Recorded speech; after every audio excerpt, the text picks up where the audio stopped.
Good morning, everyone. Good morning to everyone here in Washington and those watching us around the world through our webcast. My name is Tuqa Nusayrat. I am the Deputy Director here at the Rafik Hariri Center for the Middle East at the Atlantic Council. Thank you all for joining us today.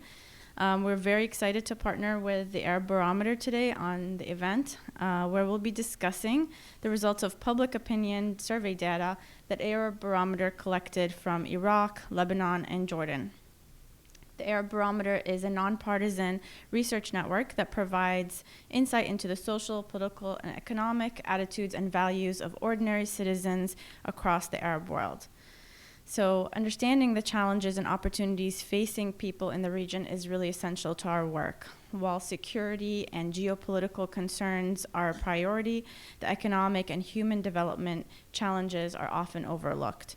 At the Hariri Center, we examining public attitudes towards the economy, government performance, corruption, and the media help us better understand the daily concerns that face people in the region and are often the underlying causes of instability.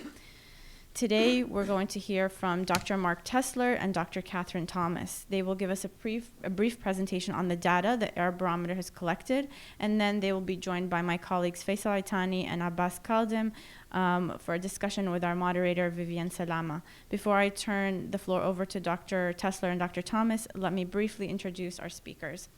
Dr. Mark Tesler is one of the founders and a principal investigator of the Arab Barometer. He's a Samuel J. Eldersveld Collegiate Professor of Political Science at the University of Michigan.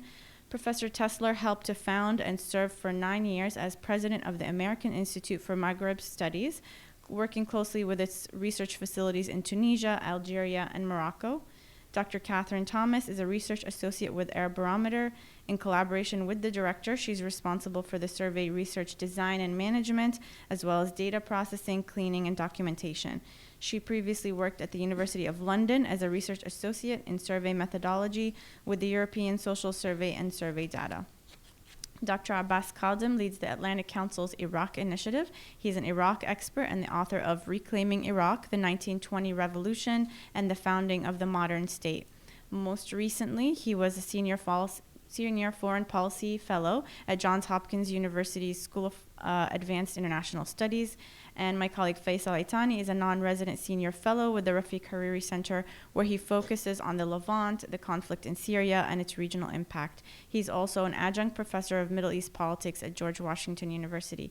And last but not least, our moderator today is Vivian Salama, who joined the Wall Street Journal in 2018 to cover the White House and was previously at NBC News.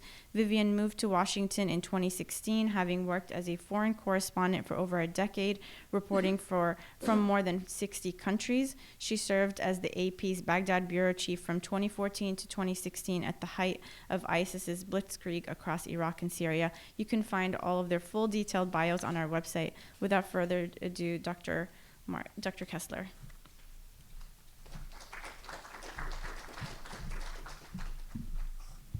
So first I want to thank the Council for giving us this opportunity to talk about the Arab Barometer. And I just want to take a minute or two to say a little bit about the Barometer so you'll know what it is. We're happy to have a much fuller conversation after or during if you want to know just about how it's funded or what do we do with various kinds of questions that come up. So I've got the first 3 slides here will just give you a little bit. I won't read all of it. You can read it very quickly for yourselves. But we've been in business since 2006. There was a small group of us, partly in the region and partly in the U.S., that started this in 2006. And that was our first wave. We've subsequently done 5 waves. We've just finished the last wave. All the methodological aspects are thought through and are taken very seriously. It's been proposed that we do telephone interviews. That's just not, that won't give us good data. So we insist on face-to-face. Sending people into the field to do the interviewing. Of course, we have to train them. So there's a lot. Let's see. Sorry. I wanted to go back one. So we're very concerned about data quality, and we know that there are other people who survey in the region, and they don't necessarily carry out all the controls and quality assurances that we do. But it's very important, and we've had a lot of techniques that really give us, that tell us whether we can have confidence in the data or not. And it's a little unusual, but it's not unknown that we throw out some of the data. They weren't as good as we would have hoped. Maybe we can find out why, maybe we can't, but we don't have confidence in those data, so we throw them out.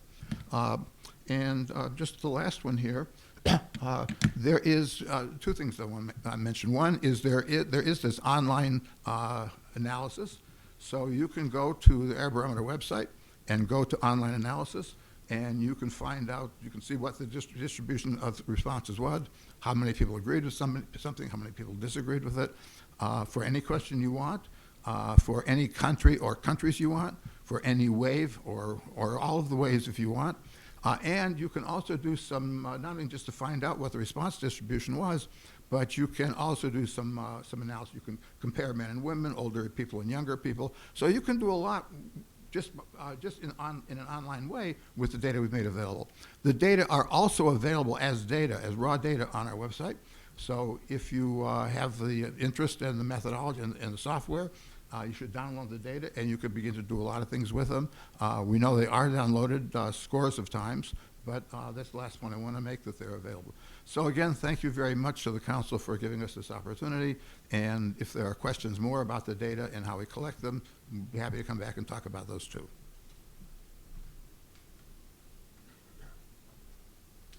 Okay. Hope this works. Once again, for me as well, thank you very much for the invitation. We're very pleased to be here. I'll take over to present some of our data from the most recent wave, which we are just finishing up, plus a couple of trends across all our 5 waves that we ran so far.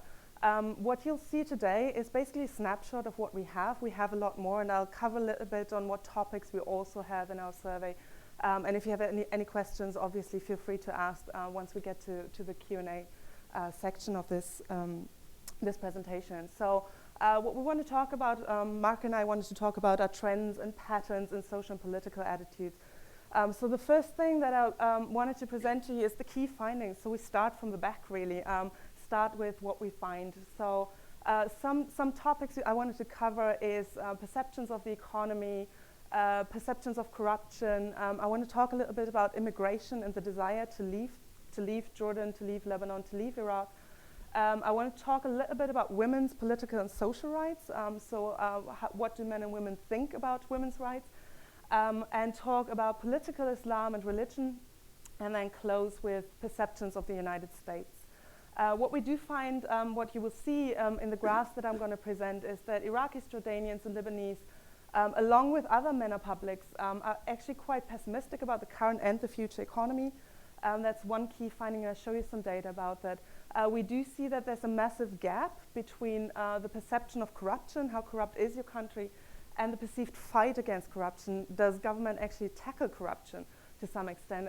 And we also see that this gap is widening, especially in Iraq and Jordan. It looks a little bit different for Lebanon, and you'll see what's going on there. Then we will see that Iraqis and Jordanians increasingly feel the desire to leave, but we do see fewer Lebanese to voice the desire or consideration to immigrate.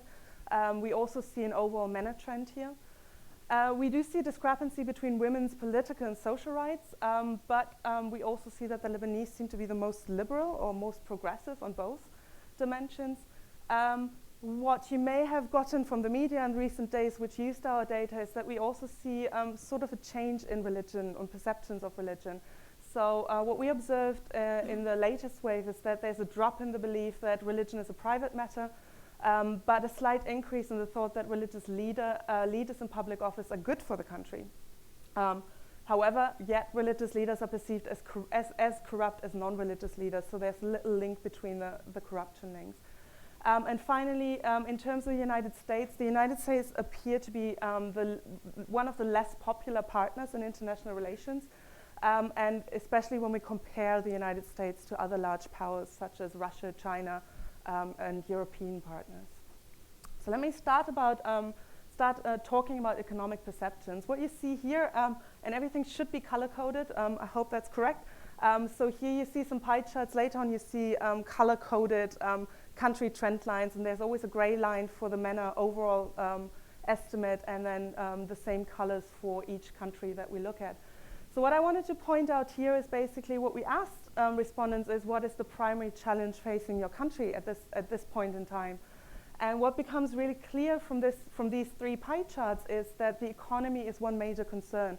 And the most prominent example would be Jordan, where 7 in 10 basically mention the economy or economic reasons as the main challenge, followed by corruption, 17%. So we cover almost 9 in 10 people just by these two categories.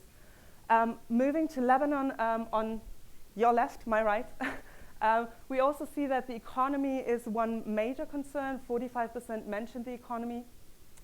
Corruption is also is third on the list after public services, and public services is second. So there's a little bit more diversity, but we also see the prominence in corruption in the economy in Lebanon. Iraq seems to be even more diverse. Even the relationship between the economy and corruption seems to have reversed here. So most people actually mention corruption as one of the major problems, followed by the economy. And taking these thoughts to the next point, here you see a trend line of evaluations of the current economy. So we asked people how they would evaluate the current economy. Do they say it's very good, good, bad, or very bad? And we have trend lines for most countries from 2006-07 until today. And once again, let me move over here. So this gray line would be the overall MENA trend. And then we have Jordan in green. We have Iraq in sort of a magenta, pinky tone, and yellow would be Lebanon. What we see here, first of all, the overall trend in MENA seems to be that people are not so optimistic about the economy any longer. Only 23% in 2018-19 say the economy is going well or is good or very good. We do see quite significant drops in Iraq and Jordan. Iraq from 2012-2014 to this year. We didn't survey Iraq in 2016. And Jordan as well from 2016-17. The only country that stands out a little bit for various reasons is Lebanon. So first of all, you will note that the proportion of people saying the economy is going well is very low in Lebanon from the very beginning, but we do see a slight upward trend here for the Lebanese in our survey. So I guess a summary would be people are quite pessimistic about the current economy. So we're wondering if there's a different perception in the future. So how do people feel about the future economy? And once again, I guess it's safe to say that there's little optimism about improvement of the future economy. Once again, the MENA trend is fairly stable. We had a bit of a drop in 2012-14 from 47 to 37%, but it's stable since then. For Iraq, we observed that there is a slight drop in the trend, so fewer people, a smaller proportion of people say the economy will improve in the future. Similarly, we see for Jordan, it's pretty much stable. Once again, a slight decrease. Lebanon, once again, stands out as the country that's least optimistic. So only 1 in 10, roughly, say the economy will improve in the future. Taking thoughts about economy with us through the rest of the presentation, I now want to move to talking about perceptions of corruptions in these three countries and the MENA region. And we change a little bit here. So we asked two main questions about corruption across time. And one is how people perceive corruption in their countries. Is it to a large extent, medium extent, a small extent, or not at all? And the second question we asked is whether they think that government is actually fighting corruption.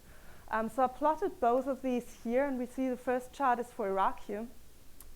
We do see that the perception of corruption is incredibly high. We're over 90% this year, 2018-19, but there is little variation. It's been high all the way since 2010-11.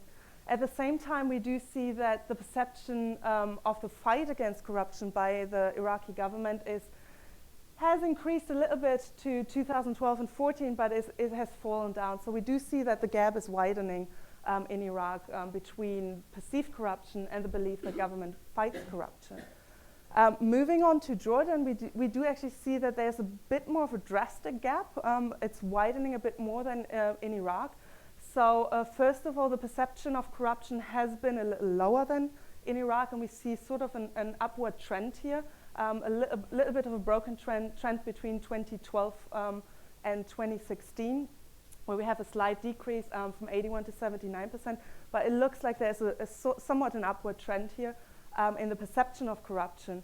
At the same time, we do see that we had an increase in the fight against corruption as well from 2010-11 to 2016-17, but suddenly it drops, so we actually see the gap widening a lot here, which might be surprising, but I guess we'll leave that to the discussion later.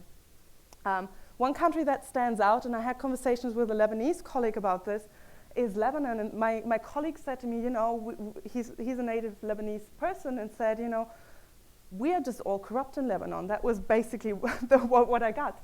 But looking at this, yes, the perception of corruption is once again incredibly high. 9 in 10 believe that corruption is prevalent to a large or medium extent. But what we do see is a very slight decrease from the last year we surveyed, 2016 and 17, from 95 to 91%. We may be a little bit optimistic here. At the same time, we see that the gap is actually closing a little bit more. So the perception of the fight against corruption also observes an upward trend. So we see that maybe there is high corruption, but people think that corruption is also more tackled by the government these days. So that's something I found surprising, particularly discussing with colleagues that corruption is very prevalent in our country. Moving further to talking about the desire to immigrate, which may be related to how people feel about the economy, how people feel about corruption, because those were in most countries the most prevalent challenges. What we do observe in the MENA region in general is a slight upward trend in the desire to immigrate. So we had a little bit, once again, that's the gray line here, the MENA region. We had a little bit of a decrease until 2016 in the desire to immigrate, but suddenly in 2018-19, we have a bit of a bump here from 25% to 32%. And this includes all countries we surveyed, including the 3 countries we see here, by the way. The country that stands out is Lebanon, where we actually observe a downward trend since 2006, and now the desire to immigrate is actually lowest in Lebanon.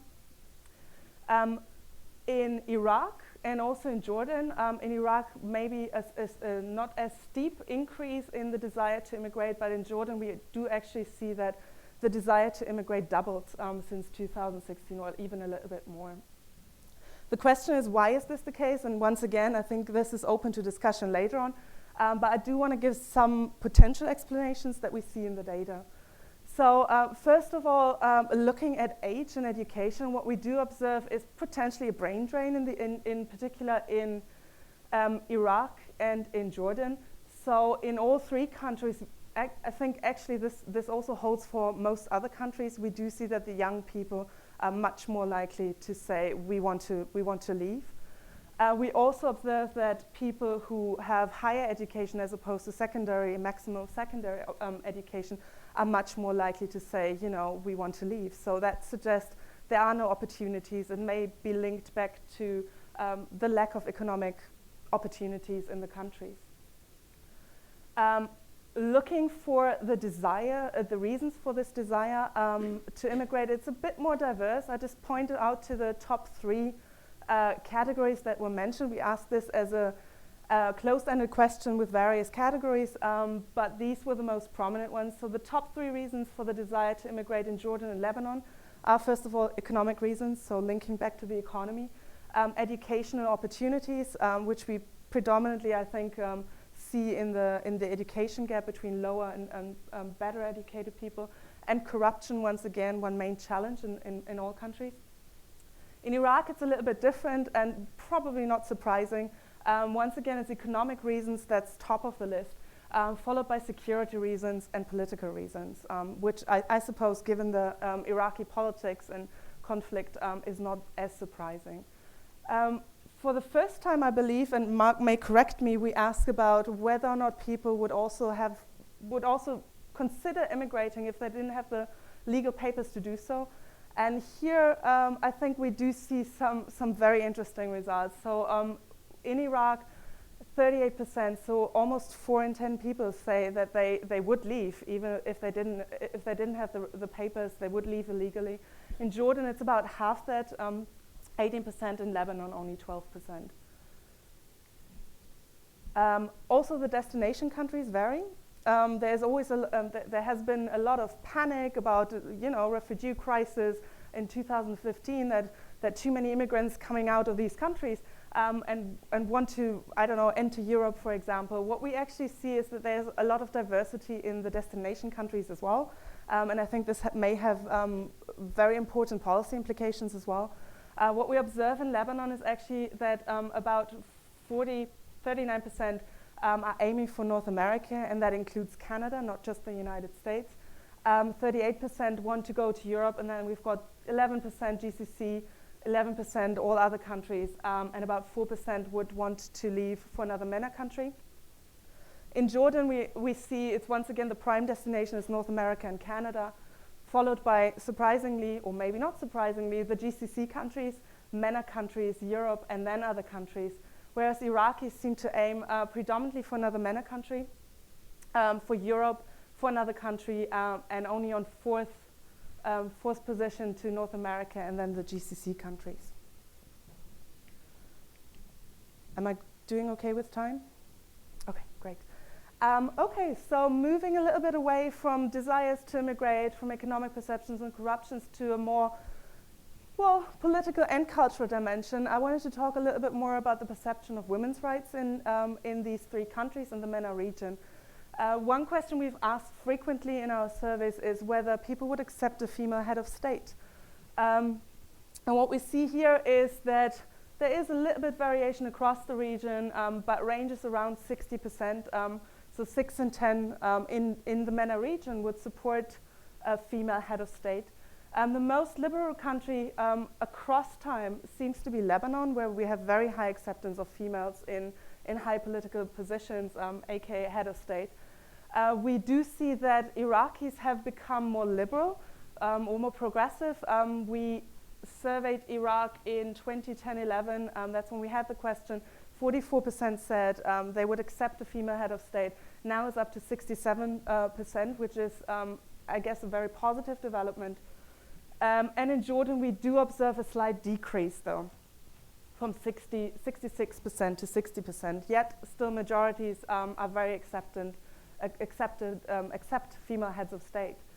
Okay, that sounds all brilliant for women, but looking at another question that we ask frequently is whether people think men are actually better political leaders.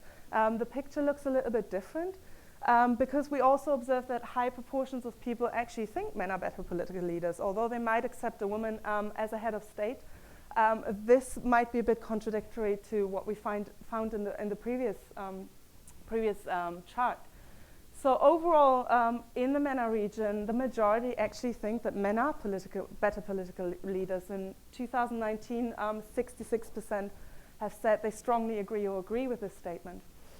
We do also see that Iraqis, there's little variation on the pink line, which is Iraq, and on the greenish line, which is Jordan. So there's a little bit of variation, but not massive. So 75 and 72% in 2018-19 actually think men are better political leaders. And once again, keeping in mind that Lebanon was also the most progressive country with regard to female head of states, we once again see here that actually Lebanon seems to be divided. About half say men are better political leaders, but I guess Lebanon stands out a little bit as below the MENA average, which is quite interesting. One thing that we encounter very often is, there's an urban-rural dimension. Rural populations may be more conservative in many respects. And you do not see a lot of variation. That's really the point of this slide, to show you that maybe that might not be so true. We do see a little bit of variation in all 3 countries. I don't even want to talk about the massive details, but there's not a lot of music, one of my colleagues said on these graphs. So there's little difference actually between urban and rural populations with regard to women's political rights, if I wanted to summarize it in this respect. Moving a little bit further to women's social rights, we do once again see, we ask a question about whether or not women should have the equal right, women and men should have an equal right to make the decision to divorce. And once again, we see that in Lebanon we have higher proportions than in the average, and massively higher proportions than in the average, and in Iraq and Jordan, saying this should be, they agree with this statement. So 65% in 2019 actually agree that women and men should have an equal right to make the decision to divorce. There is almost no variation on the MENA region, 24 to 23%. There is no variation in Iraq from 29 to 29%. We do observe a little bit of a drop, an 11-point drop in Jordan. So fewer people actually agree with the statement that men and women should be equal in making the decision to divorce. We also ask about equal shares of inheritance for men and women, and whether our respondents agreed or disagreed with this statement. And here, once again, we see there's very high acceptance in Lebanon. It stands out as very progressive and liberal here again. Whereas all other countries, especially Iraq and Jordan, which we look at in this presentation, are above the MENA average. So the majority across the region is actually accepts that there should be an equal share of inheritance for men and for women. So that's a positive image. One question that I always found interesting, even when going through the fieldwork process, was what do people actually think about the relation in the household? So we asked this question, whether or not husbands should have the final say in family decisions. And maybe in complete opposite to what we saw on other rights, we actually do observe that half or even more than half of the MENA publics, or the 3 countries that we look at here, still think that husbands should have the final say in family decisions, which I leave once again up for discussion later on why this might be the case, but I think it's an interesting finding. So actually in the MENA region overall we don't see much variation. Unfortunately Iraq wasn't surveyed in 2016 when we introduced the question, but Iraq stands out as the country where 70% actually strongly agree with this statement. In Lebanon, once again, a little bit more liberal, about half say this, and we do observe a slight drop in Jordan in the perception that husbands should have the final say in the family decisions. Okay, once again, I wanted to point out there's little variation between rural and urban populations. We do see the odd bump and the odd difference or gap between urban and rural populations, but especially on, say, equal rights to divorce, it's almost equal, that there is no difference. We do see a little bit of a difference, for example, for Iraq, on the husband has the final say question, where urban populations, a fewer proportion of urban populations says that they agree with this statement. So there's little variation here. Picking up on the social attitudes and women's rights, one big thing to talk about is always religiosity and Islam. So 3 questions I want to look at here. First of all, we ask people what they think if religion is should be a private matter or not. And what we see is that there's actually a drop in the belief that religion is a private matter in Lebanon. So we do see actually almost like a nice little curve here. It peaked in 2012 and 2014 when 9 in 10 actually said, yes, religion is a private matter, but we do see a decrease here. That might be related to everyday politics. Religion might be more prominent in the party cleavages and the political system as such, which may lead to that drop, but I'll leave that up to discussion. We observe that there is an increase in the belief that religion is a private matter in Iraq from 2012. I think that's up to 74%, but that's a bit covered here. And both of these countries are above the MENA average. Once again, that's the gray line. In Jordan, we see that fewer proportions actually think that religion should be a private matter. So only 45% say they would agree, strongly agree or agree with this statement. One other big question in talking about religion is whether or not people think that Islam requires or here does not require women to wear hijab. And what might be surprising, there's a little bit of variation here, is that overall in the MENA region there's not as much going on. We're varying around between 50 and 60% since 2006. So there's little variation. There's a little bit of drop from 2016 to 2019, but it's pretty much stable. What we do see in Iraq, for instance, is an increase since 2012 in the belief that Islam does not require women to wear a hijab, which is quite interesting.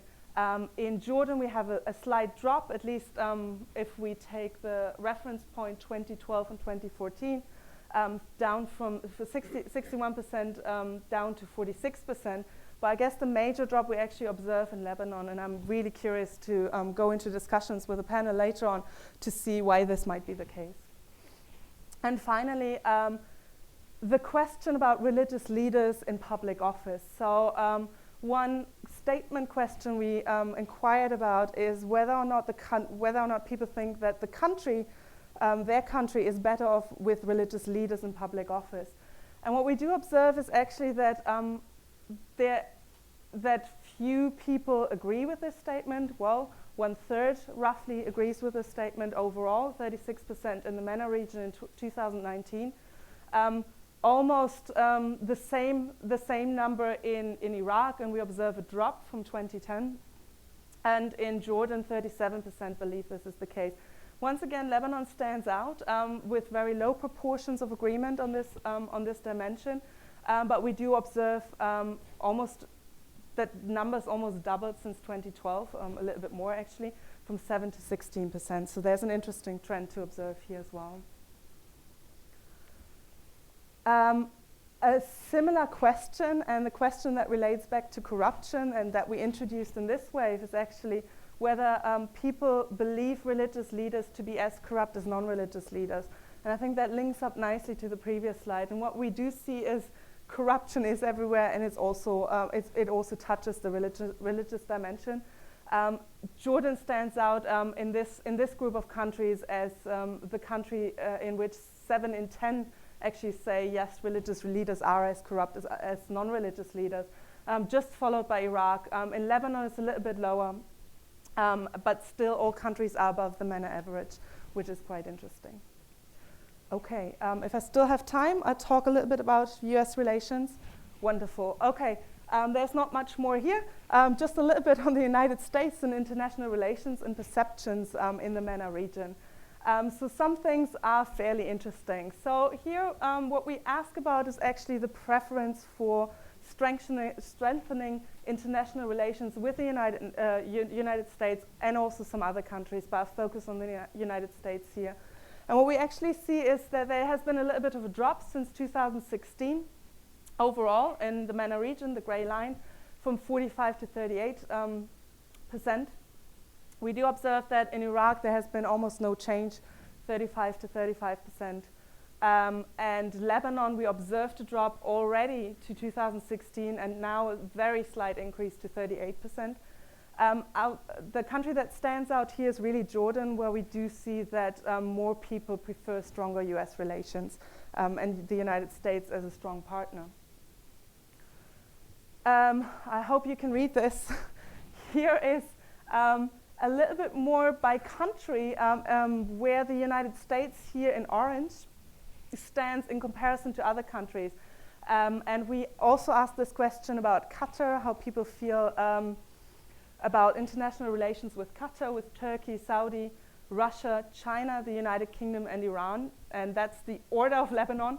So actually in Lebanon, most people feel that feel a strong preference to intensify international relations with Qatar.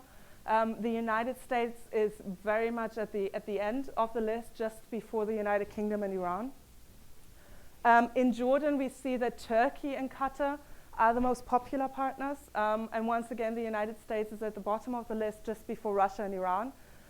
In Iraq, the most prominent partner or desired partner seems to be China and also Turkey. And once again, the United States is at the bottom towards the bottom of the list, just before that's Qatar and Iran and Qatar in that order. So that is an interesting observation, I think, that we have here. And the question would be, why is this the case? And once again, I think that would be a very interesting discussion points for after the presentation. We also asked about the desire for more foreign aid. And it looks like people do want more foreign aid in the MENA region in general, but not so much from the United States. You see it, same color coding here. Orange would be the United States, and the United States and all countries are at the very bottom of the list. So they are the least desired partner in terms of donations, foreign aid. There's also a lot of pessimism about the motives of giving foreign aid. So in pink here in all charts would be the answer that the donor countries really want to gain influence over the host countries. And I guess in Lebanon and Jordan, this is very clear that the belief is prevalent. There's a little bit more going on in Iraq, so still a large proportion believes that the donor countries really just want to gain influence, but other things are also important. What's second on the list here would be internal stability and helping to keep the country secure and stable. But it looks like all three countries are rather pessimistic about the motives of foreign aid. And I think this is the last slide, really. One question we've asked for a long time is, despite all the politics that's going on in the region and the involvement of the United States in the region, do you actually think of Americans as good people? And I think this is interesting. We see across the MENA region actually an increase until 2016. So people are more inclined to say, yes, Americans are good people. But we do observe a slight drop of 5%, 5 points from 2016 to 2019, 18-19. That's overall. We do observe that Jordanians have a similar trend. So up to 2016, it seems to be an upward trend, and then there's a slight downward trend from 60 to 54%. We also see a little bit, we only have 3 data points for Iraq, but we do see that there was a slight decrease from 2010 to 2012 in the perception that Americans are good people, and then an increase in the perception that Americans are good people. And I guess the most significant and outstanding country here is Lebanon. So there hasn't been so much variation, a little bit of variation until 2016, but then we observed this massive drop from 76% down to, I believe it's 54%, just like 51%, excuse me, just like the MENA average. So the question is, what explains this massive drop in the perception that Americans are good people? I want to close with that, and I hope we have a lot of fruitful discussions on the basis of this. Just to close with one slide, as I said, we presented a snapshot of the webpage. The questionnaire of Wave 5 is already uploaded in Arabic and in English. The data will follow probably in the next 4 to 8 weeks, as mentioned before. And I just say thank you very much for your attention and for having us.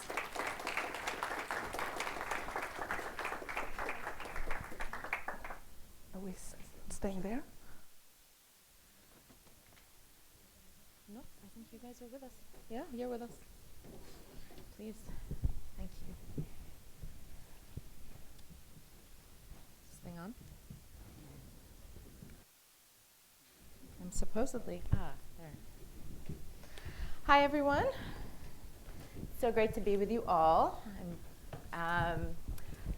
Dr. Thomas definitely gave us a lot of food for thought, and so we wanted to, have a little bit of a discussion here before we open things to the floor.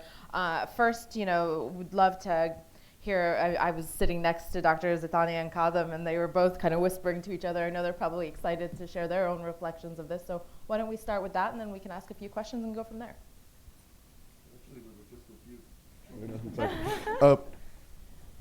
Yeah, I reflected mostly, to be honest, on my own country of origin, which is Lebanon, and which frequently generates these kind of counterintuitive, both conservative and liberal, and answers to people's perception about their situation.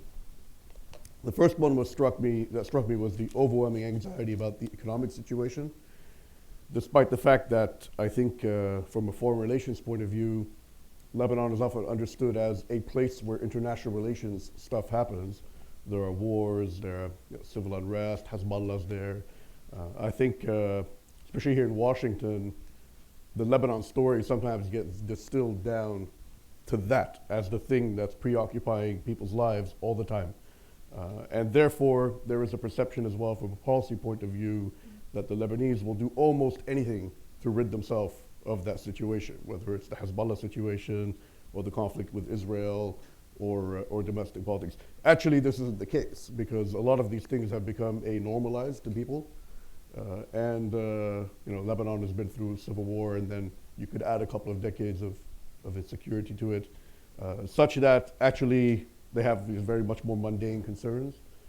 And also from an objective point of view, I think it's not recognized often enough how dire the situation is for people, and the fact that there's such a negative perception of how the economy is going to evolve has present economic implications for investment, for planning, for confidence, etc. And the second thing is, I guess the kind of social attitudes and the attitudes towards the United States are a bit more difficult to understand. I'm not surprised that there's a more liberal attitude towards women. That's Lebanese culture in general, but also this idea that one of the interesting ones for me was the perceptions of the hijab, and that hijab is obligatory for Muslims. I mean, whenever you're asking people in Lebanon any questions, including about Islam, you have to keep in mind about a third of this country is not Muslim, it's Christian. So, in fact, if I had to bet, I would bet that a lot of Christians actually believe that that's the case, and that therefore there's your 35%, and the fluctuation is in the Muslim population, who apparently are increasingly seeing it as obligatory on all Muslims. From a small end perspective, anecdotally, from what I observe in the country, yeah, that's true. I mean, that's reflected in people's behavior in terms of donning the hijab. The United States breaks down approximately as I would have expected, given Lebanese political attitudes. More negative now than a few years ago, partly because of US policy. The perception of American people dropping from 75 to about 50, that's pretty dramatic. I'm going to go ahead and say that's probably because of the change in leadership here. I'm not sure, but the fact that it's 2016 is it's a pretty evident data point, but who knows? But those are just kind of off the top of my head initial reactions. Well, thank you very much. These are also, I think the data that was presented just now confirms what we see in social media and in private groups that Iraqis, a lot of the Iraqis are in WhatsApp groups that their favorite way of communication. And that goes both for public intellectuals and also politicians, and sometimes a mix of those. And if you watch what is being said in that, it reflects a lot of what has been said. And this is great because first it speaks to the accuracy of the data, but also you don't really need surveys to tell you some different story than what you know from what's in society. If it confirms what your intuitions are and what you receive from your communication with people, that's great, because then you know that what is being said, it's really there. From the specifics, I was interested in how Iraqis have viewed the United States, both at the official level and at the popular level. And this is something that we've seen in Iraq even from prior to 2003. There is this separation between how you view the American people as a society and how you view the government. And that lingers from the old days where people in places like Iraq, they do not see that the government is really reflective of what the people are, because they never had that long experience of choosing the government and being sort of viewed as unified with their government. So always the government is one entity imposed most of the time, and then the people are. And that separation is, a lot of it is looking in the mirror more than looking at the United States. But what is interesting is that Iraqis, with all of these dramatic events, their curve of viewing the American government is absolutely steady. Like no matter what the White House does or the U.S. government, Iraqis are pretty much their opinion of the American government. But it is good to know that Iraq ranks highest among the opinions in the survey that presented about how they view Americans. It's pretty good to have that goodwill and that good that gives us a lot of room to work on and to really build on in terms of a lot of it in public diplomacy and relations between societies, and that is a good thing. We don't see a level of because lower or disturbingly low views, then you really border on xenophobia and other things that's not there. And if there is any problem that you see in the numbers of approval ratings, it will be on government, which means policies. And I hold the view always that U.S. policies and how they are viewed, and also the ratings of U.S. government in Middle East countries, it's not always reflective of the relation between the U.S. and that country. Sometimes, because the Middle East is a very close area, sometimes a policy towards one country can do a lot to bring the approval ratings up or down in many other countries, and issues such as Palestine, issues such as the relations with Israel, issues such as the relation with Iran. When you think about Iraq right now, Iran is a factor, and the tension between U.S. and Iran goes up, then probably you will see a certain segment of Iraqi population probably will start rethinking that. So that's, a lot of it is really not about Iraq-U.S. As bilateral relation, but also the context of the Middle East in general. One of the things that stood out to me on that list actually was how far down the list Iran was for Iraqis. I don't know if you want to elaborate on that. I think a lot of Americans might find that surprising because all you hear is the rising influence of Iran and Iraq and other countries with Shia majority populations in that part of the world. This is one thing that it's probably the largest misconceptions about Iraqis, and that's in the region, the narrative that Iraqis are proxies or a fifth column for the Iranians. It is a lot. You see it in GCC media and other places. And as a historian of Iraq, I can tell you we can go back as far as you want. History does not support this narrative that Iraqis, including the people who have strong affinities with Iran, the Shia, for example, in Iraq, historically, the Shia have never sided with Iran against their own country. The opposite is basically well evident in history.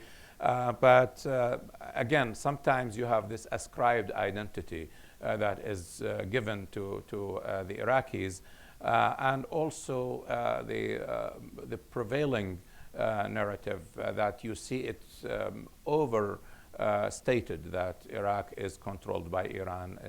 But if you go to Iraq and you see how the population, yes, Iran does have certain influence among certain political groups, among certain political leaders, but it has never really succeeded in having that influence on the popular opinion in Iraq, because the Iraqis, when it comes to it, really don't like to be governed by the Iranian government or something like it. Heck, the Iranians don't want to be governed by the Iranian government. So imagine, who wants to be governed by that? So it's really, and if there is an affinity, yes, there is a long history between the two countries. Iraqis also separate the government of Iran, which would probably reflect on the answer on the question, and the Iranian people, just like they do with the American situation. They view the Iranian government in a certain through a certain lens, and they view the Iranian people through a certain lens. And I think this is a very healthy thing, and it gives us a lot of room for optimism. Please. Quick interjection on this very point from a comparative perspective. I find it interesting that Iraq, which has a 70% Shia population, has the same proportion of people who want more Iranian influence as Lebanon, in which about a third of the population is Shia. Who knows, but give or take. And I think that speaks to, of course, the demographic makeup, Christian, Sunni, Shia, but also that the relationship between the Shia community and the Shia religious establishment in Lebanon is actually quite intimate and a bit different than it is in Iraq for historical reasons, because of the influence, because of how many of the influential clergy have studied in Iran, and also because of the presence of Hezbollah. So it's an interesting comparative point. Yes, please, Dr. Tesler. We have the data for Iraq and other places to compare Sunni and Shia and Kurds. So, that would be nice. That would be interesting. yeah. So something And else that same I for Lebanon. Pardon?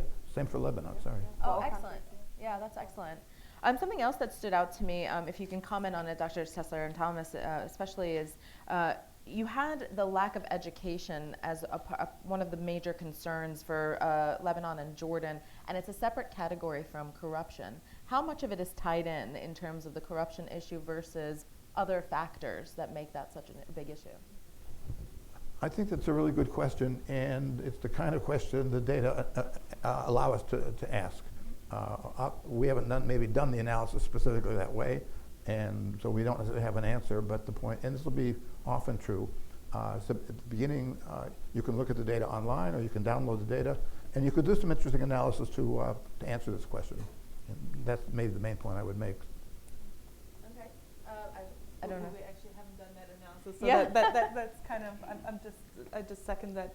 We do have the data, and we can do the analysis, like with the Sunni and Shia. We have these great break variables, and we could do the sophisticated analysis. We have also a larger sample size this time, so it allows us to break down to smaller areas, to smaller breaks this year in particular. Okay. So we have double the size, which is And that's fantastic. pretty much the main point about what we're presenting. These are just snapshots, general trends. But we can look a lot more closely at subgroups or different parts of the country and so forth. So if people want to do that, the data are there. Okay. All right. I look forward to that. I do want to open to the audience, but I'm going to be selfish and ask one more question. I'm just curious, especially with the final slides on U.S. sentiment and sort of which countries want to partner with the U.S. and not. How much of that has been a gradual trend over recent years versus a product of the current environment that we're in with the current administration and circumstances being what they are? I don't know if you got a sense from that, and obviously if the two of you also want to chime in. That's been the pattern pretty much all along. We had questions back in 2006 when we did our first survey, and we had questions about the U.S. policy. We had questions about the U.S. American people. And the findings we see here have been pretty consistent across. There's some variation from country to country or time period to time period, but more significantly, there's a stability in this trend. Yeah. If I can add up to that, we also have a trend. I think the trend question for preference for stronger relations with the United States and a handful other countries. I think we asked since, correct me if I'm wrong, 2013, 14. So for 3 waves. I think the last 3 waves, including the current one, includes that, and we also asked that about a couple of other countries, and I think it includes, don't let me lie, but I think Turkey is definitely one of the countries for which we should have it. Now, top of my head, I don't remember them. I can look it up and let you know, but there's a couple of other countries where we can actually track the trend, at least for a couple of data points. Okay. So that there is some variation on that too. Let me add one additional question. People might wonder, where do these questions come from? Why did you ask this question? And we've been working pretty consistently with people across the region and a small number of people in the U.S. Before each wave, we kind of revised the questionnaire, and we invite people to tell us, this is really important, this one doesn't work so well, this one won't work in this country, and we spent a couple of days going through this and refining the questionnaire. What was done the previous wave is the foundation, but then we look at it very carefully, manage also conscious of the time that's required. We can't have people if it takes an hour to interview people, they won't stand for it. But the point is that these are questions that have emerged collectively from a conversation among a lot of different people, including people from a number of different Arab countries, and that's where these questions come from. Yeah, absolutely. We have very good partners in the region who consult us on language questions. We had a question on implementing online fees, or whether or not people would be willing to pay, administrative fees online. And we had the Arabic translation, like a standard Arabic translation, consulted consulted the team members and our core members in the region, and then we came to Tunis, and I was actually there for the training. They're like, why do you ask us about a picture frame? Because apparently the work that we used in what we thought would be the accurate translation did not translate at all in the Tunisian dialect, and so we do make little amendments depending on country context and consult and work really closely with our partners in the region. That's why usually one of the team members attends the trainings and is there for talk questions and troubleshooting. Interesting. Yeah. Did you want I to will just go back to your question on the relation with the United States and the sentiments towards the U.S. And partnership with the U.S. You ask if this was from prior times or is it the product of the current situation right now. I would, there is a collective memory in Iraq for a, Sure. Iraq-U.S. relations have not been on optimal terms, from the sanctions that followed the 1991 Kuwait War and all the way to the occupation and others. But also an important factor here is we must remember that most Iraqis or 50% of Iraqis right now are under 19. They don't have a personal memory and recollection of prior to 2003 in terms of relation to the U.S. So a lot of it is really from here. 70% of the Iraqis are under 30, and that's a very interesting sort of fact to talk about. Sure. Where these sentiments are coming from. But also another thing I think that we need to consider here is that the nature of the engagement of the United States in Iraq. It has always been on issues that are not popularity builders. Mm-hmm. When it comes to what is the more important thing that the United States is seen or perceived as being engaged with Iraq on. Combating terrorism, security issues, energy, things of that nature. But there is a strategic framework agreement that has been signed between the two countries in 2008, and there are a lot of it or a lot of aspects of it that can build good relations and popularity for the U.S. Issues on education, technology, cultural cooperation, a lot of that, if the two countries can figure out a way to activate that agreement in all of its aspects, then we will see a rise of the positive perception of the United States, because then Iraqis will see that this relation is bringing something to them other than what the U.S. is interested in. And I think this is something that deserves both leaders or leaderships in the two countries to consider and take it seriously. Oh, very interesting. I Please, think yeah. this might actually be a little bit reflected in one of the slides where we talk about the motives of foreign aid and donations. Mm-hmm. And I think Iraq was one of the countries where there was a lot of variety. It was not just gaining influence over our country, but there was a lot more, including stability and economic development. So just on that point. What do those countries think they're going to get out of Qatar and Turkey? Sorry, I want to give you guys the stage, but what do they think they're going to get out of Qatar and Turkey that they're ranked so high up on that list, on the aid list? I think Did you get any sense of that? We didn't ask. Yeah. We didn't follow up on the Okay, question, right. so we don't know really. That's Do either that's of you the have that's any the thoughts on that? general answer. Yeah. They're not major players in the Lebanese political game, so they're less likely to have a very parochial interest, and they're far enough away that they're not in immediate danger. That's probably why. And they have a lot of money, especially in Qatar's case. Yeah. Maybe one point on Turkey would be that we have a question on preference for leadership, and I think we asked about. Don't let me lie, about Trump, we asked about Putin, and we asked about Erdogan, and he seems to be the most popular leader across the region. Yep. I don't have the numbers top of my head for specific countries now, but he seems to be one of the most popular leader across the whole region. Okay. Turkey Which is is a huge interesting. player in Iraq in terms of trade exchange, in terms of their relations with the Iraqi government. Also, Turkey manages its relations with Iraq at the popular stage very well. Their ambassadors go from door to door almost in Iraq, and they publicize everything they do. There is a lot of, a very strong, big Turkish footprint in Iraq that is not compared by other countries that probably in the neighborhood, be it Saudi Arabia, be it others. And there seems to be enough work that has been done to build more trust where other countries need to catch up on. Okay. I could ask 300 more questions to them, but I'm going to share it with you all now. I'm counting on you. So please, there's a mic that can pass around if anyone has a question. tempt me because I'll just keep going. There's a gentleman right here who has a question, also one right here. Hi, thank you so much for this very informative presentation. I think one thing that just came to mind while you were on the U.S. International Relations section was the preferred partners in Jordan. I noticed that Saudi Arabia kind of tends to be up there, the fourth one actually. And it kind of just, given a country with such a large Palestinian population, how does that kind of play into your survey? Especially because Palestinians, I would guess, do not have that favorable view of the Saudis. And is that something you took into consideration, the Palestinian population in Jordan? The short answer is yes. Let me just think about this for a second. So we do actually ask where people are from, so we can capture that. There is a question in there. We also have a special Jordan question. I just don't have the question wording in mind, but that I think taps exactly in that issue. So theoretically, we could look at it and disentangle that. Yes.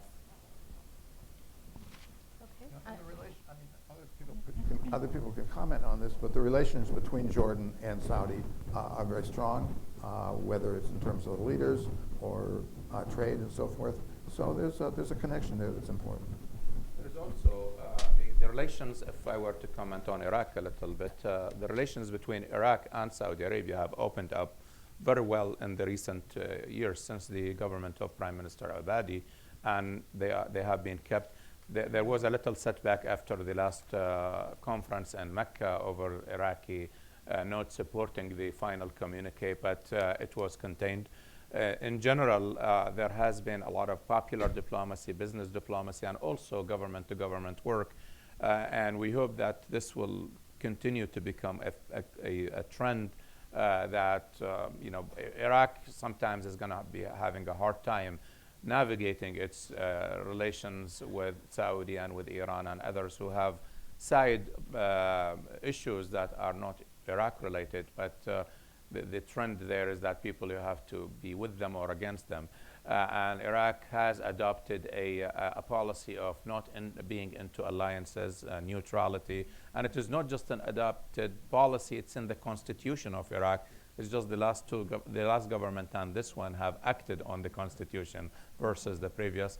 And I think if the trend goes on and it improves better, we will see tremendous positivity in the way Iraqis view Saudi and other GCC countries. Okay, thank you. Another question here. Thank you.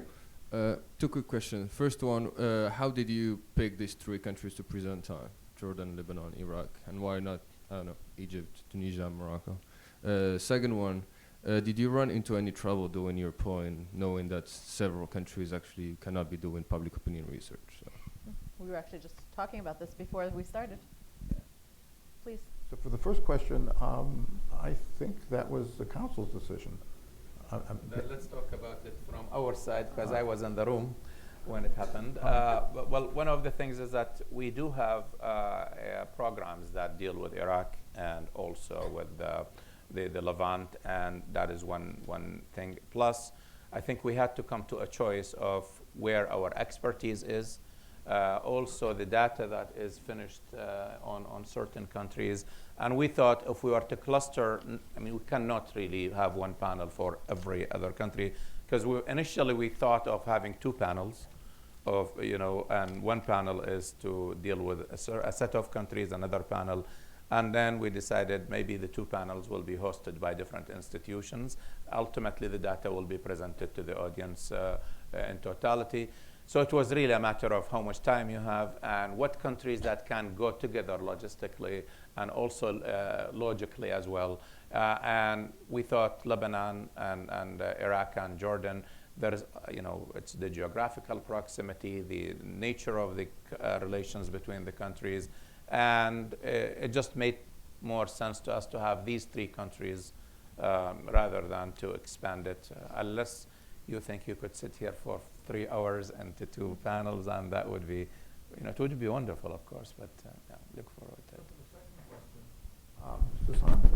For the second question, basically it depends on whether we get any permissions we need. So there's some partial exceptions. I'll give you one or two examples. But for the most part, either the country permits this, or it's open enough they don't need a license. That's certainly the case in Lebanon. Or that it's not permitted, and then we just decide we can't do it. Maybe it's actually physically impossible, or maybe it would involve some debt, some danger for people who are doing it. I think it was the second survey in Iraq, if I remember right, there were our people that told us there's some provinces we can't do it in. It's just not safe, and I'm not going to put my field workers in there. So things like that come up, and there are a few examples here and there, and sometimes it results in our throwing out some of the data. But those are very much the exception. Mostly it goes smoothly if we don't have some sort of political obstacle to doing it. Then in that case, we'll spend a lot of time training the researchers, the field workers, going over the questionnaire to make sure it's well understood. So mostly no, mostly we don't have problems, but here and there a couple of exceptions. Yeah, just to add up to that, because you mentioned permission. So usually in some countries we have to run the questionnaire actually by the statistics authorities, and they approve or do not approve the questionnaire. So that's, or sometimes asked us to change some questions, to drop some questions. This is in a few countries, not all countries. I like that. Yeah, there's one country that maybe they wouldn't want their name mentioned, but we couldn't do it there. We talked to them. They said, well, maybe give us some, would you take off a few questions? Well, all right, we think they're good questions, but we'll take them off. So I visited a couple times. Other members of our team visited. We succeeded, with the help of our Iraqi colleagues, getting to the people who were important, the people who were going to make the decision at the statistical agency. And they said, well, let's think about it. We'll do some consulting. So we really wanted that survey. And in the end, they said, no, we can't do it. And we think maybe that was because the situation in the Gulf right now, people fear that this will end up giving evidence that will make them look bad.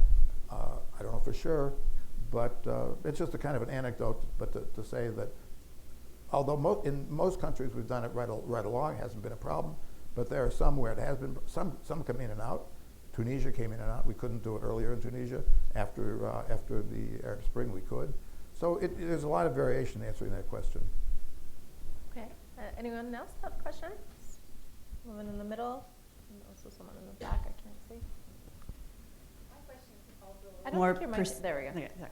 My question is also a little more procedural for Drs. Kessler and Thomas. I come from an organization that's also very heavily involved in data collection, ORB International, and we're always curious to know how you ward against interviewer fraud and any methods you employ to try to tamp down on that. So I can probably talk for an hour about this because it's such a big topic. So we do various things. Like we in the past I had a lot of paper questionnaires, paper and pencil questionnaires. We shifted, I think in wave 4. Correct me if I'm wrong. I think wave 4, maybe even wave 3, even in some countries, to computer-assisted personal interviewing, which helped to some extent. So we collect all the metadata, all the technical data that's there that we can check against.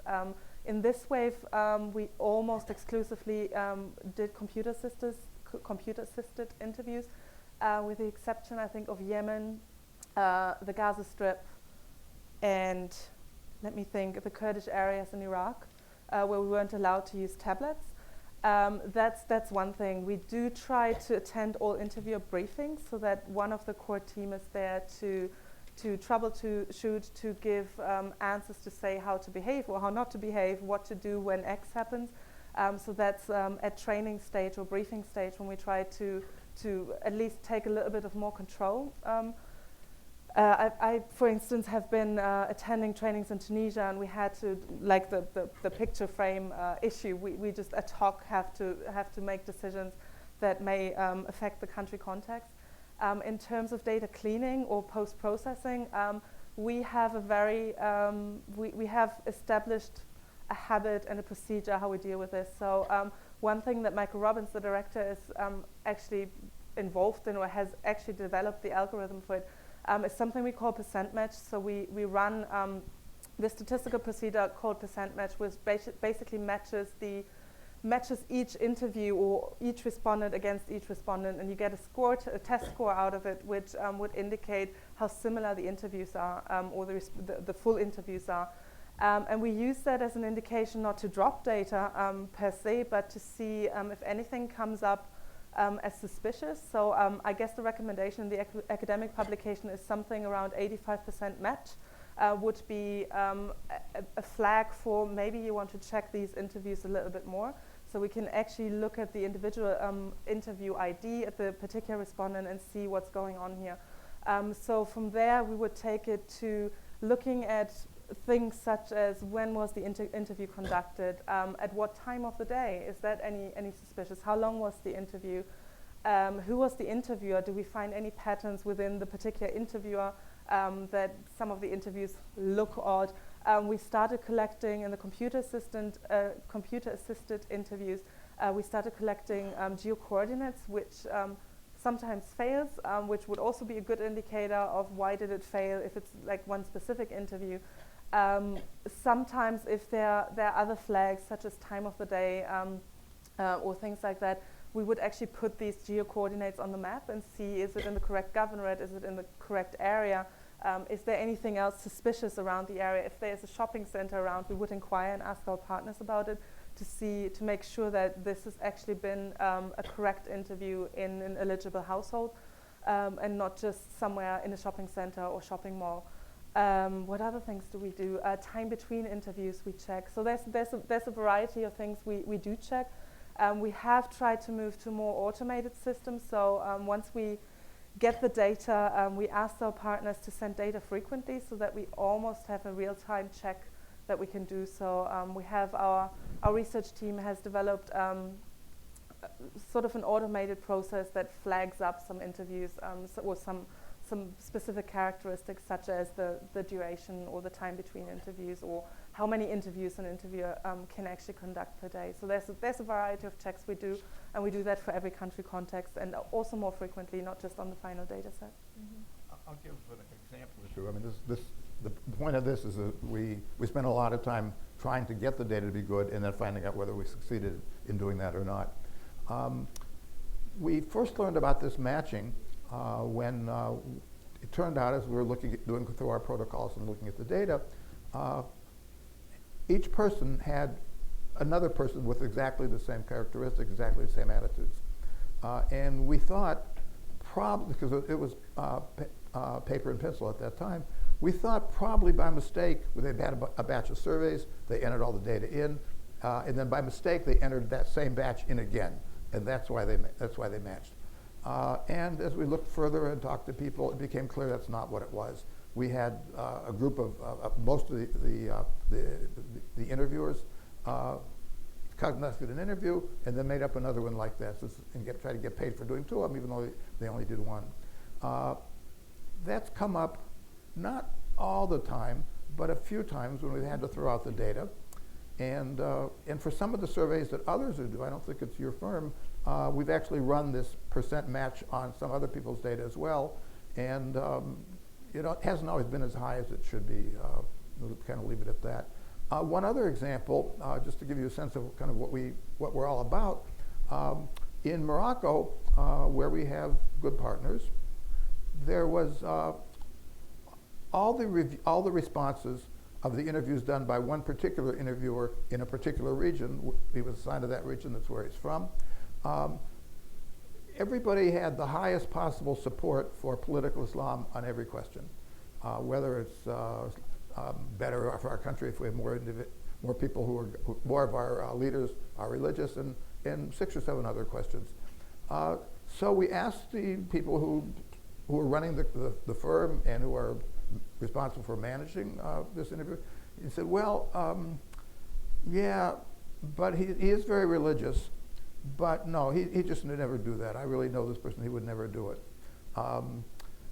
In the end, we threw out those data, so we have 80 less. The normal N for that country is 80 less. So things like this come up all the time.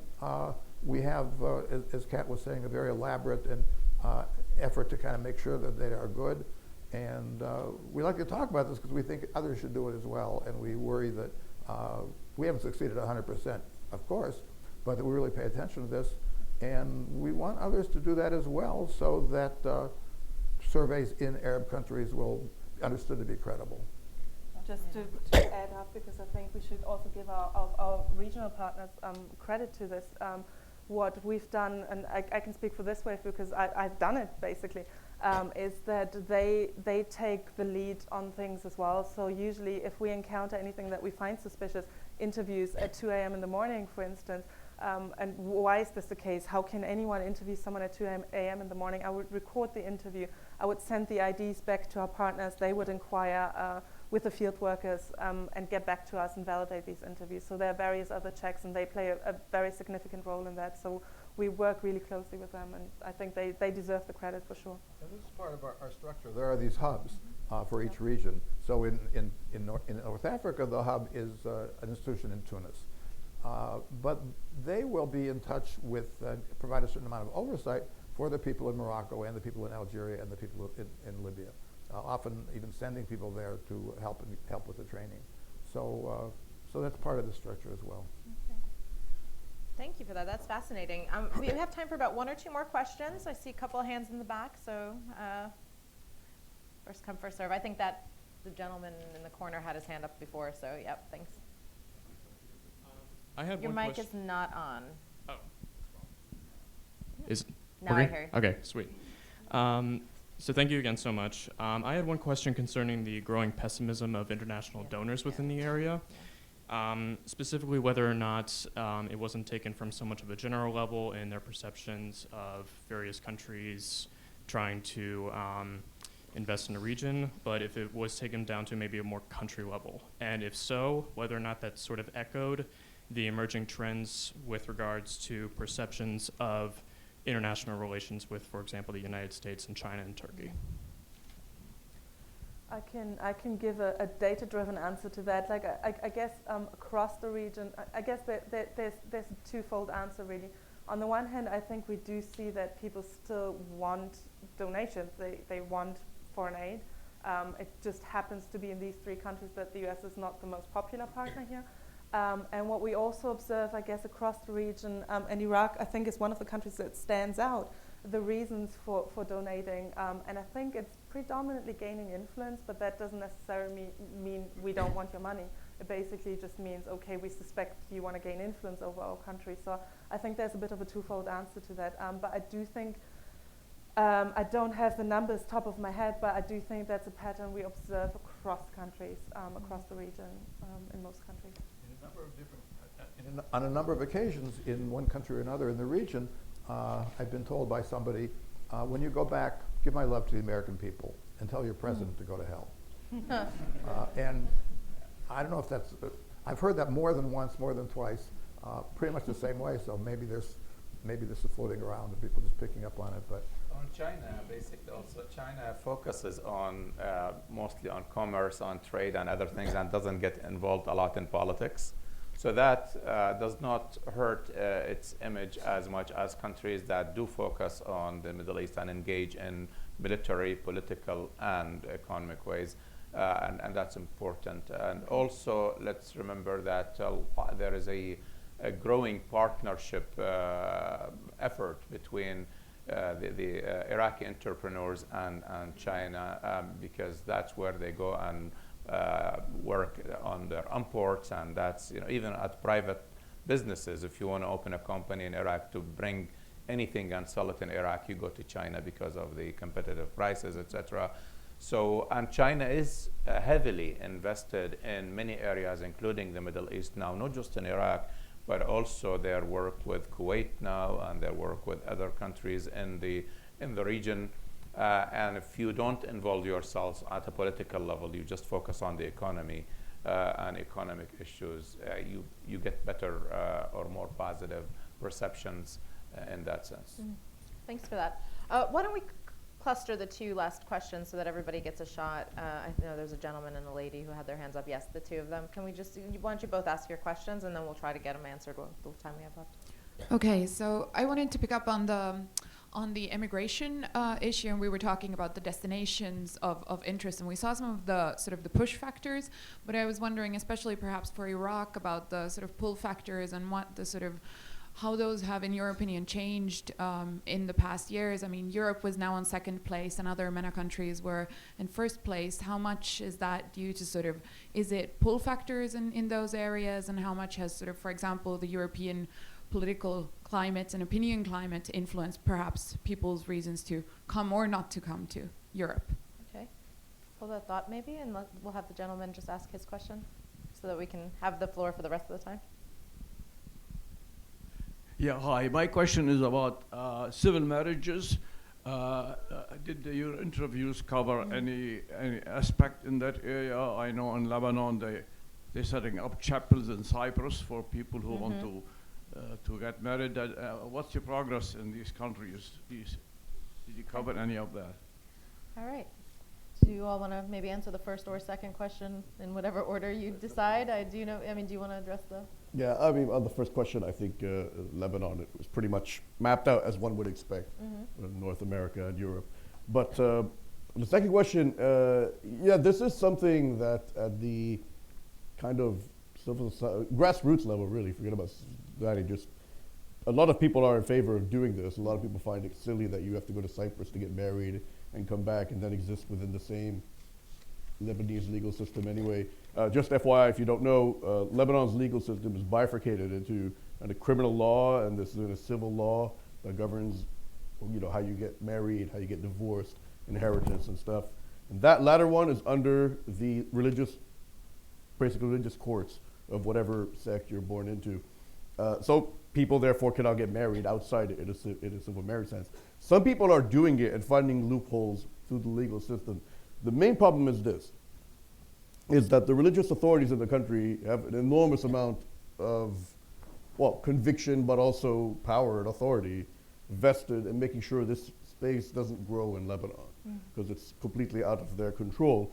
And if you're a non-religious but sectarian political leader, you may not be particularly devout or even have an Islamic or Christian agenda, but it is not in your interest to go and antagonize these people, despite the fact that they are kind of state, in many cases, state employees. But it's a battle you're better off not picking, because Lebanon, in some certain ways, is still a kind of conservative society. And I don't mean that in the kind of religious Islamic sense. I mean, it's just people are old-fashioned about some things. And there are older generations of people who are not fans of this kind of push and don't want to see the government go after their religious leaders. And as you can see from the polling, I mean, they don't think highly of any of them, but they think slightly higher of the religious authorities than they do of the political ones. It's just something that's stuck in a lot of inertia, really, and it's very hard to break through it. It's going to take a lot of political courage and some kind of consensus, and it's tied into the entire Lebanese system, so it's a tough one. On the Iraq question, why people would like to go to the MENA region rather than, a lot of it is really two reasons I can think of. One of them is people thinking realistically. It's very hard to migrate to the United States because the window is very narrow, not, unless you are a refugee or something, in a place, the channel itself is very narrow. So people think realistically, and they can go to places like Jordan, like Syria, like other countries in the region that still you can go to that are not affected by the turmoil, unlike maybe some countries used to be destination for Iraq, Yemen, and other places. That's one. Second is basically, I don't think the people who would like to migrate right now would like to do it permanently. So what they do is they want to be just next door, and hopefully when things get better, because people are still having realistic hopes that they are interested in going to. Unlike those of us, for example, I came to the United States in 1992 after the Kuwait crisis, and basically I could not go back to Iraq until the regime fell, and my choices were just, I was just moved in a stampede until I found myself in San Francisco. I'm glad that I have. And then also the other question on, I'm not sure if I understood it. You are talking about civil marriages in terms of what?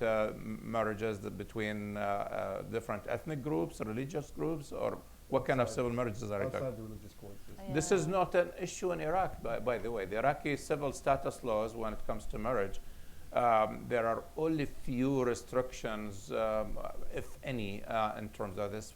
Only among, they still hold this rule of a Muslim woman cannot marry a non-Muslim man. But all of the other marriages, you just walk into the court.